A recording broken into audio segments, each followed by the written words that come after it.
Hello everyone, welcome back to my YouTube channel. तो आज हम देखेंगे स्ट्रेट कुर्ती की कटिंग और स्टिचिंग दोनों ही सेम वीडियो में आपको मिल जाएगा। वीडियो थोड़ा सा बड़ा है तो आप इसको पूरा देखिएगा, बहुत इजी तरीके से आपको समझ में आ जाएगा। और ये फुल स्लीव्स की यानी कि जो एल्बो से नीचे तक की 3/4 हम स्लीव बोलते हैं उसकी कटिंग है। और यहाँ पर देखिए हमने इसको स्ट्रेट कुर्ती बनाया है। अभी देखिए इस पर तुरपाई का काम बाकी है। तुरपाई होने के बाद ये कुर्ती जो है वो पूरी फिनिश है। यहाँ पर फ्रंट नेक में हमने पान गला बनाया है, देखिए इस तरीके से, क्योंकि हमें छोटा ही गला चाहिए था।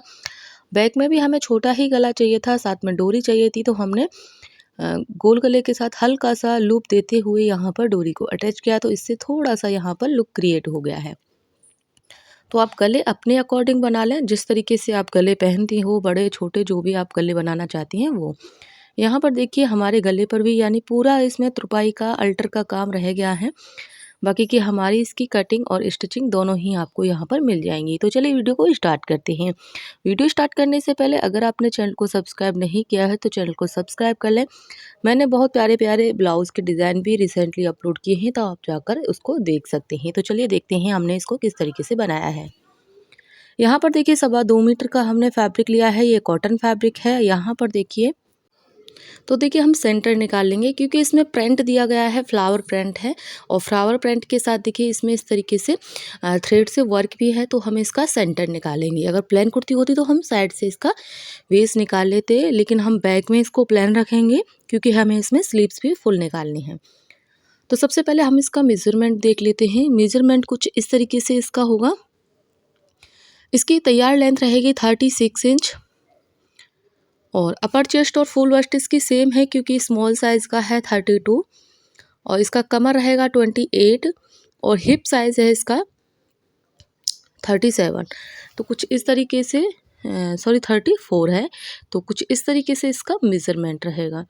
तो मेज़रमेंट के अकॉर्डिंग हम कितना इसको निकालेंगे, देखिए जितना भी आपका हिप साइज़ है उसका 4th पार्ट लें आप, जितना कि 8.5 आ रहा है यहाँ पर, तो उसमें आप 2 इंच इंक्लूड कर दें। और इसी तरीके से आप यहाँ पर अपना वेस्ट जो है वो रेडी करके निकाल लेंगे। तो यहाँ पर मैं 10.5 पर इसका मार्किंग करूँगी। और स्ट्रेट मार्किंग करते हुए मैंने इसमें लंबाई में भी 2 इंच इंक्लूड करते हुए मैंने इसको रख लिया है। अगर आप इसके दामन पे कोई डिज़ाइन वगैरह बनाती हैं तो आप अपने अकॉर्डिंग बना सकती हैं। यहाँ पर देखिए आपने तैयार लेंथ पर मार्किंग करनी है। और उसके बाद अब करेंगे हम शोल्डर और आर्म होल की मार्किंग।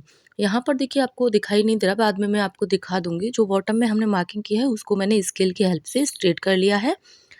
अब यहाँ पर देखिए मार्किंग हमने शोल्डर की करनी है। तो यहाँ पर नॉर्मल मैं नेक बना रही हूँ, तो शोल्डर को मैं यहाँ पर रखूँगी 5.5। तो और यहाँ पर देखिए नेक हमारा रहेगा 2.5 पर, तो हमारा 2.5 पर रहेगा गला, शोल्डर। और यहाँ पर जो आर्म होल मैं रखूँगी 6 इंच पर। और सबसे पहले हम इसको ही इस तरीके से स्ट्रेट कर लेंगे, इस तरीके से। अब यहाँ पर देखिए हमारा जो बैक का पॉइंट रहेगा वो रहेगा 1 इंच पर। देखिए मैं दोनों ही मार्किंग सेम कुर्ती पर कर लेती हूँ, बाद में हम निकाल देंगे। ये मेरी बैक की रहेगी, ये फ्रंट की रहेगी। दोनों पैनल को हम बैक पर कट करेंगे, बैक को अलग करके फिर हम फ्रंट को कट कर देंगे। ये बैक का है, इधर से यहाँ पर फ्रंट का रहेगा। बहुत इजी ट्रिक है ये, आप इजी कट कर सकती हैं। अंदर की तरफ कट जब होता है जब हम इसमें कॉलर गला या फिर जो हम वी नेक बनाते हैं। अगर यहाँ पर हमारी अपर चेस्ट और फुल वेस्ट में कोई अंतर होता तो हम एक 3 इंच पर मार्किंग करते। और यहाँ पर मैंने कमर की मार्किंग की है 8 इंच पर, और हिप की मार्किंग की है 15 इंच पर। ध्यान रखिएगा ये मार्किंग मैंने आर्म होल से की है। तो यहाँ पर आर्म होल पर आपने जितना भी आपका चेस्ट है उसका आपने 4th पार्ट लेना है। और यहाँ पर मैं 2/4 इंच ही मैं यहाँ पर लूजिंग दे रही हूँ। क्यों दे रही हूँ उसका रीज़न ये है, क्योंकि ये स्मॉल साइज़ है। 2/4 इंच ही मैंने अपनी कमर में लूजिंग दी है, और इसी तरीके से हम अपनी हिप में भी लूजिंग देंगे। 2/4 इंच का मतलब हो जाता है एक तरफ हमारा ½ इंच का भरना, और दोनों तरफ हमारा 1 इंच की लूजिंग पूरे सूट में हो जाएगी। तो साइज़ के अकॉर्डिंग हम लूजिंग देते हैं। अब मैं स्केल की हेल्प से ही ये जो कर्व शेप है उसकी हेल्प से ही हम इसको शेप देंगे, क्योंकि इसमें ज़्यादा हमको शेप देने की ज़रूरत नहीं पड़ेगी, स्मॉल साइज़ है। शेप जब हमारा अपर चेस्ट और फुल वेस्ट में हमें जो अंतर डिस्टेंस मिलता है उसके अकॉर्डिंग हमें शेप देनी पड़ती है। तो देखिए इस तरीके से आप स्केल की हेल्प से ही आप यहाँ पर शेप दे सकते हैं। चाहे तो देखिए आप इस तरीके से भी रख सकती हैं। यहाँ पर देखिए ईज़ी आपको मिल गई। अब जो भी मार्किंग आपने की है, क्योंकि ये परफेक्ट मार्किंग की है हमने, जो भी मार्किंग किया है आप इसको डार्क कर लें। डार्क करने के बाद हम इसको दूसरी तरफ टेस्ट कर लेंगे। जब हम इसको सिलाई करेंगे तो हमें बहुत ही ईज़ी रहेगा इसको सिलना। जितना हमने यहाँ पर हिप पर लिया है उतना ही हम बॉटम में मार्किंग करेंगे और इसको स्ट्रेट कर देंगे, क्योंकि हमें बनानी है स्ट्रेट कुर्ती। तो हमें इसका भी कोई प्रॉब्लम नहीं रहेगी। तो मैंने स्ट्रेट वाला स्केल लिया है और इसको देखिए मैंने इस तरीके से मार्किंग कर दी है। इससे आपको बहुत ईज़ी, अगर आप कटिंग करते समय ही सारी मार्किंग कर लेते हो तो आपको सिलाई में बहुत बेनिफिट मिलता है। तो चलिए मैं इसको कटिंग कर लेती हूँ। ये देखिए मैंने बॉटम में इस तरीके से रखा है। तो देखिए यहाँ पर मैंने 2 इंच पर ही इंक्लूड किया है। आप जितना, अगर आप ऊंचा फोल्ड करना चाहते हो तो और भी ज़्यादा कपड़ा यहाँ पर रख सकती हो। तो यहाँ पर देखिए मैंने दोनों ही फैब्रिक की मार्किंग कर ली है। और देखिए जैसा कि मैंने आपको बताया था, दोनों ही मैंने बैक पैनल पर कट किए थे। अब मैंने फ्रंट पैनल की जो कटिंग होती है वो निकाल दी है। इसी तरीके से आप भी कटिंग करेंगे तो आपको ईज़ी हो जाएगा यहाँ पर कटिंग करना, क्योंकि अलग-अलग पैनल पर कटिंग करना थोड़ा-सा ट्रिकी हो जाता है जो बिगिनर होती है, इसीलिए मैंने आपको बताया है। तो चलिए अब मैं निकालती हूँ स्लीव्स। स्लीव्स आप जब निकालते हैं तो जिस तरीके से हमने चेस्ट का 4th पार्ट लिया था, उसी तरीके से आपका यहाँ पर भी चेस्ट का 4th पार्ट ही लेना है। सिर्फ उसमें 1 ही इंच आपको इंक्लूड करना है, अगर आपके पास फैब्रिक है तो। वरना जितना चेस्ट का आपका 4th पार्ट आता है इतना अगर फैब्रिक होगा तो आपका स्लीव में जॉइंट नहीं लगेगा। तो यहाँ पर देखिए स्लीव्स जितनी भी लेंथ रखनी है आप उतना रख लें। तो यहाँ पर जितनी भी स्लीव्स है उसका हमने रख लिया है और उसमें मैंने 2 इंच मार्किंग किया है, क्योंकि हमें स्लीव्स को भी फोल्ड करना है। और ऊपर की तरफ से देखिए हमने एक 3 इंच पर मार्किंग की है, जिसमें हम स्लीव्स का कर्व रखेंगे। तो देखिए इस तरीके से हमने यहाँ पर इसको रखा है। अब हम इसकी ऊपर की तरफ से मार्किंग कर लेंगे। अब जो हमारा स्लीव्स की मोहरी रहेगी वो है 8 इंच पर। तो 8 इंच पर, यहाँ पर 4 इंच पर मैंने मार्किंग कर ली है। अब यहाँ से देखिए मैंने 2.5 इंच पर डाउन किया है, क्योंकि ये छोटा मतलब इसकी साइज़ जो है वो कम है। तो हम इस तरीके से इसकी मार्किंग ले लेंगे यहाँ पर। तो ये देखिए प्रॉपर हमारी स्लीव्स की जो कटिंग है वो इस तरीके से है।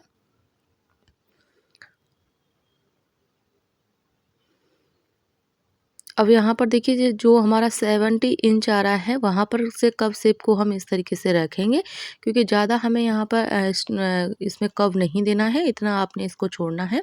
और इसके बाद देखिए हम इसको इस तरीके से कर देंगे। ये भी मैंने कर्व स्केल से ही किया है, क्योंकि मैं आपको टूल की हेल्प से इसलिए बता रही हूँ क्योंकि बिगनर को कोई प्रॉब्लम ना हो।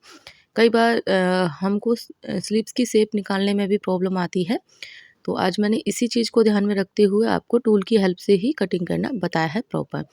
अब देखिए इसको हम ओपन कर लेते हैं। मैंने एक वीडियो में और आपको बताया था स्लीव्स की फ्रंट पैनल की कटिंग करना। और यहाँ से देखिए सेंटर निकालने के बाद हमने यहाँ पर देखिए अपनी जो सिलाई का मार्जिन है उसको रखते हुए हमने सेंटर निकाल लिया है। और इस तरीके से 1 इंच पर जितना हमने देखिए पैनल पर कट किया था उसी तरीके से 1 इंच पर हमने इसको गिराना है।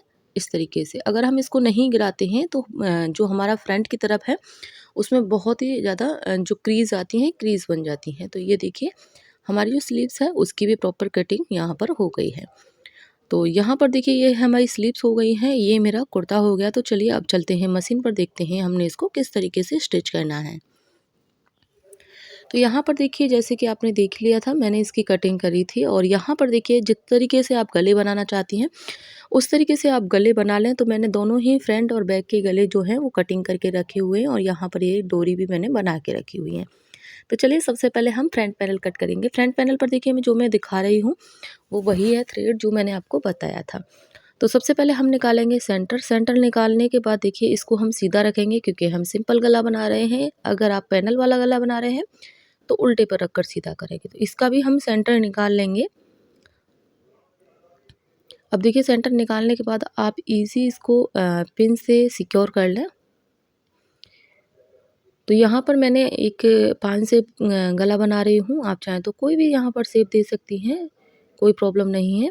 और इसको ईज़िली हम यहाँ पर स्टिच कर लेंगे। स्टिच करते समय ध्यान रखना है कि आपकी सिलाई बुकरम पर नहीं जानी चाहिए। और अब हम इसको कट कर लेंगे। कट करते समय आपको ध्यान देना है कि आपने 1/4 से 2 1/4 इंच तक ही फैब्रिक को छोड़ना है, ज़्यादा अपने फैब्रिक को नहीं छोड़ना है। तो इस तरीके से हम हल्के-हल्के नॉचेस जो हैं वो लगा लेते हैं। तो लीजिए हमारे यहाँ पर नॉचेस भी लग के रेडी हैं। अब हम इसकी एक टॉप स्टिच लगा लेंगे, जो कि हम लगाएंगे नेक की तरफ, जो हमने नेक लगाया है। और देखिए यहाँ पर टॉप स्टिच लग के तैयार है। अब हम इस पर एक कच्ची सिलाई लगा देंगे, जो कि हम तुरपाई के बाद निकाल देंगे। तो इससे क्या होता है कि जब भी हम सिलाई करते हैं, 1-2 सिलाई आपकी फालतू लगेगी तो कोई दिक्कत नहीं है, लेकिन आपकी कपड़े में बहुत ही अच्छी फिनिशिंग और आपको काम करने में भी अच्छा लगेगा। तो ये मेरी फ्रंट पैनल की गले की स्टिचिंग हो गई है। अब बैक पैनल ले लेंगे। बैक पैनल पर भी सेम हम प्रोसेस करेंगे। यहाँ पर आप अपनी कुर्ती को बहुत इजी तरीके से बना सकती हैं। यहाँ पर देखिए मैंने कुछ इस तरीके से गला कट किया है यहाँ, और यहाँ अगर आप कोई डिज़ाइन बनाना चाहती हैं तो वो इस जगह पर बना सकते हैं। दोनों ही गले मैंने आपको बुकरम से बनाना बताए हैं, क्योंकि बिगिनर के लिए सिंपल गला बनाना थोड़ा-सा मुश्किल होता है, जो हम अरेबिक पट्टी के साथ बनाते हैं। उसमें कटिंग करते समय आपको थोड़ी-सी प्रॉब्लम आ सकती है। तो पहले हम इसी तरीके से इसको सीख लेंगे। तो यहाँ पर जो हमने लूप क्रिएट किए थे, उन्हीं लूप पर हमने दोनों फैब्रिक के बीच में, यानी मेन फैब्रिक के और गले के फैब्रिक के बीच में हम डोरी को रखेंगे। इस तरीके से हमारी इनविजिबल डोरी लग के तैयार हो जाती है। हमें अलग से सुई और धागे की हेल्प से डोरी को टाँकना नहीं पड़ेगा। तो देखिए यहाँ पर भी मैंने इस तरीके से डोरी को लगा लिया है। दोनों तरफ से जो डोरी मेरी है वो सिल गई है। अब देखिए जो हमने पिन लगाई थी उसको हम निकाल देंगे, और अगेन हम इसको भी यहाँ से कट कर लेंगे। फैब्रिक आपने, जैसे कि मैंने बताया है, ज़्यादा नहीं छोड़ना है, क्योंकि आपको कपड़ा फोल्ड करने में प्रॉब्लम हो सकती है। और यहाँ पर हमेशा कट लगाने हैं, चाहे आप स्ट्रेट नेक बना रहे हैं, चाहे आप राउंड नेक बना रहे हैं। कटिंग करने से आपके जो गला है वो बहुत अच्छे से फोल्ड हो जाता है। तो यहाँ पर कटिंग हो गई है। देखिए डोरी लगाने के हमारे 2 फ़ायदे हैं। एक तो हमने डोरी को इनविजिबल लगा लिया है, दूसरा जो हमने लूप क्रिएट किए थे वो ईज़िली हम निकाल पाए हैं, नहीं तो हम किसी भी टूल की हेल्प से इनको निकालना पड़ता। तो अभी हम यहाँ पर सिलाई नहीं लगाएंगे। सिलाई न लगाने का क्या मतलब है, क्योंकि हमने शोल्डर जो है नेक की तरफ से इनविजिबल करना है। इस तरीके से शोल्डर इनविजिबल करने से हमारे गले में बहुत ही अच्छी फिनिशिंग आती है। देखिए इस तरीके से हम इसको बुकरम को पलट लेंगे। तो सिंपल है बहुत। इसको देखिए इस तरीके से हमने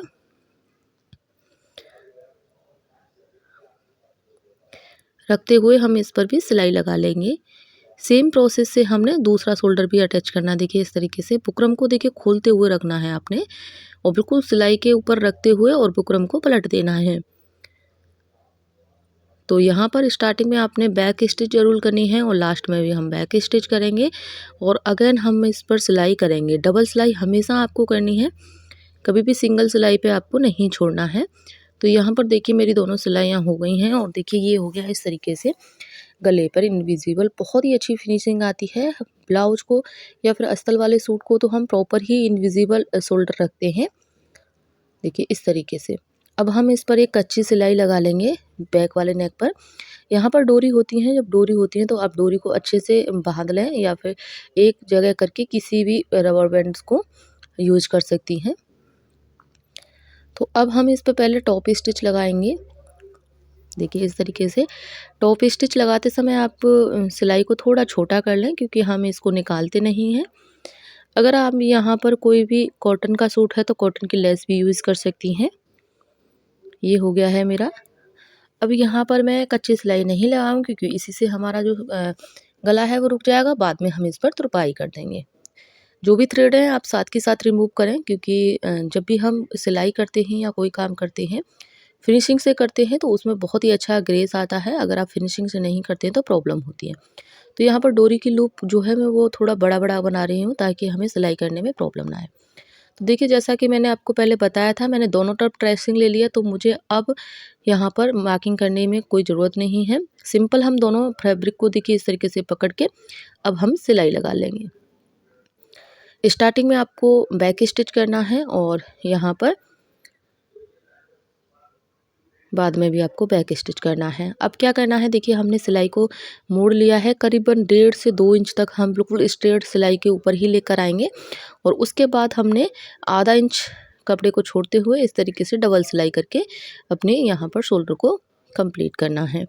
तो यहाँ पर देखिए मैं अभी आपको दिखाती हूँ इस तरीके से।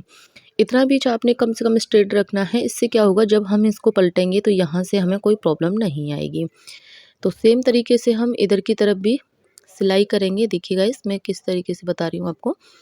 तो कम से कम 2 से 2.5 इंच इधर की तरफ भी देखिए हम जब सिलाई लेके आएंगे और उसके बाद हम यहाँ पर इसको पलट लेंगे। तो इसी तरीके से हमने इधर की तरफ भी सिलाई को कंप्लीट कर लिया है। अब देखिए नीचे की तरफ देखिए आपको हल्का हल्का विजिबल हो रहा है जो कि हमने मार्किंग की थी इसको पलटने की। तो हम यहाँ पर इसको भी पलट लेते हैं पहले। तो अब जितना भी काम होगा इस पर कच्चा ही होगा, यानी कि हमने बड़े टांके की सिलाई यहाँ पर करनी है क्योंकि बाद में हम इसको तुरपाई करके निकाल देंगे। तो यहाँ पे हल्का सा फोल्ड देते हुए 1/4 इंच और हम अपने फैब्रिक को जितना भी हमारा एक्स्ट्रा फैब्रिक है उसको हम यहाँ पर फोल्ड कर देते हैं। अगर दामन में इस जगह पर आप बॉटम का कुछ बनाना चाहते हैं या पट्टी लगाना चाहते हैं तो वो भी लगा सकती हैं। अगर आपका टॉप जो है वो बिल्कुल प्लेन है तो यहाँ पर ये भी प्रिंटेड है और बॉटम भी प्रिंटेड है, तो मैं ज़्यादा यहाँ पर इसमें कुछ करूँगी नहीं। अब यहाँ पर देखिए बिल्कुल शोल्डर को पकड़ते हुए और यहाँ पर बॉटम को पकड़ते हुए इस तरीके से हमने इसको कर लिया है। और हिप के जितना हमारा हिप साइज़ रहता है उतना ही हमारा यहाँ पर बॉटम साइज़ रहता है। अगर बॉटम बड़ा होगा तो फिर वो हमारा ए लाइन में चला जाएगा, लेकिन हमें ए लाइन कुर्ती नहीं बनानी है, हमें बनाना है स्ट्रेट कुर्ती। तो देखिए इस तरीके से हम इसको भी यहाँ पर कच्चा कर लेंगे। तो यहाँ पर देखिए जो हमने आपको बताया था, यहाँ पर सीधी सिलाई करने का ये फ़ायदा है कि आपकी यहाँ पर बिल्कुल स्ट्रेट आपको मिल जाता है फैब्रिक। और इस तरीके से हम यहाँ पर सिलाई करेंगे। बिल्कुल सीधा रखना है आपको फैब्रिक को, कहीं से भी आपने वल नहीं आना चाहिए। देखिए बिल्कुल ईजी हो गया है हमारा। और इधर की तरफ से देखिए आप जब हिप पर से इसको ऐसे फोल्ड करेंगे, यहाँ पर देखिए यहाँ पर हल्की सी आपको मार्किंग दिख रही होगी जो हमने मार्किंग की थी, लेकिन देखिए इस तरीके से दिख रही है आपको। और यहाँ से हम जब इसको इस तरीके से दबाते हुए और हिप पे से पकड़ेंगे बिल्कुल स्ट्रेट आपको मिल जाएगा, जैसा कि मैंने आपको बताया है। तो बहुत ईजी है, अगर आप थोड़ा थोड़ा ट्रिक्स को फॉलो करते हैं तो आप अपने सूट हो चाहे ब्लाउज हो ईजिली सिल सकती हैं। कौन कौन चाहता है कि मैं सूट की भी फुल ब्लाउज की भी फुल वीडियो डालूं, तो कमेंट कीजिएगा। मैं ब्लाउज या फिर और जो भी आप कमेंट करेंगे मैं आपको फुल वीडियो देने की कोशिश करूँगी।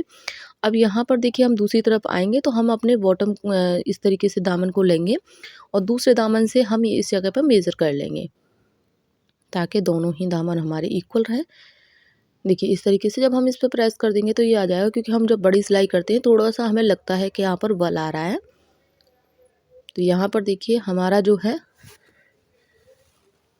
दामन यहाँ पर स्टिच हो गया है प्रॉपर।